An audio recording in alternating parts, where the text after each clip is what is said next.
So I woke up this morning and I saw that Sargon of Akkad is trending on Twitter. This took me a little bit by surprise because he got his account a couple of days ago. How can he be so famous? Especially when he said that he will behave because he doesn't want to lose his account. So I went on to see what happens, and apparently he tweeted against the very prestigious and highly educational Drag Kids Story Hour. And when you do that, left-leaning people, especially bloggers and influencers, do not appreciate that very much.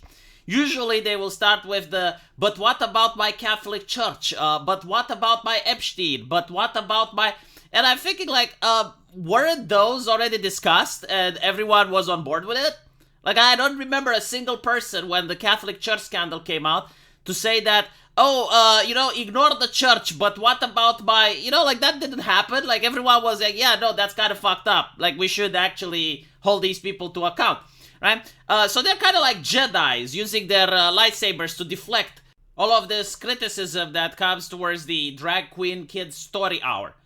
I have no idea what a drag queen did for most of these left-leaning influencers that they have so much trust to put their children to be taught by them. I don't understand. I thought we need the experts. Only the teachers are the experts. And do drag queens have an expertise in teaching to children? And I'm asking from a left-leaning point of view, because you have to frame it in a way they understand, So whenever someone brings up that criticism is immediately deflected, but in the case of Sargon of Akkad, now they're going back all the way to 2014 to a couple of sound bites from a 4-hour-long live stream where the content creator, which I don't think he streams anymore, but he was a guy by the name of Justicar, he claims that when he was a child, he had intercourse with an adult, and he doesn't view himself as being molested, because in his mind, he consented. Now, the conversation just came out of the blue.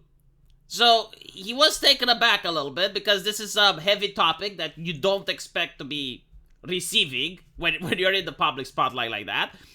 And you have a person that has been molested, and if their mind tries to rationalize this in order for them not to view themselves as a victim, something which Malo Yiannopoulos also did in a live stream, right? Their mind don't want to view themselves as a victim. Should you actually start pressing the person on that issue? Should you try to chip away at the mental block that they have done in order to protect themselves? And should you be like, no, actually, you are a victim. Is this the type of conversation that should happen? From what I saw, Sargon was very uncomfortable having this conversation, but he said that, sure, maybe some children, in the case of Justicar, or in the case of Milo, if you have the person saying that when I was underage, I did, okay, maybe in your case, and there might be some exceptions, however, the law is to protect all the children, and because there is such a power difference between adults and children, then children cannot consent legally, no matter if there may be cases like yourself, right? That's how he tried to frame it, and of course, it ended up as a shit show. Because when you're being placed on the spot, the conversation comes out of nowhere. Again, the TikTok soundbites don't look very good. But if you listen to the whole stream, it's very clear that he is for the current consent laws in Britain. He doesn't want to lower the age. He doesn't suggest that it would be a good thing. Right? Now, with that out of the way, people are saying, oh, well, you can't talk against the holy drag queen kids story hour because of your past. Look what you did in 2014. How can you now speak against it?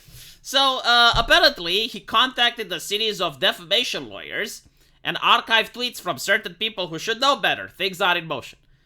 I guess it would be interesting. It would be funny. I personally don't think that he may have a chance because I looked at the defamation laws in Britain. Unless they're Americans and he can sue them in the United States. But even then, it would be very difficult. Still, it is something that has happened. I found it to be interesting. And it was at such a level that Sargon was trending on Twitter. And I found that to be eye-raising. Because he just came back 2 days ago. When on earth did he manage to start trending? My point is that you guys should get on Twitter. Because it's a very fun platform. And the drama seems to be back. I actually missed it. Twitter used to be very sanitized, and you didn't have any interesting happenings, but now you do. So if you do get on Twitter, make sure that you follow me. I do have a Twitter account, and I will try to inform people whenever I upload something or whenever I do a live stream. And hopefully, I will see you guys there. Take care.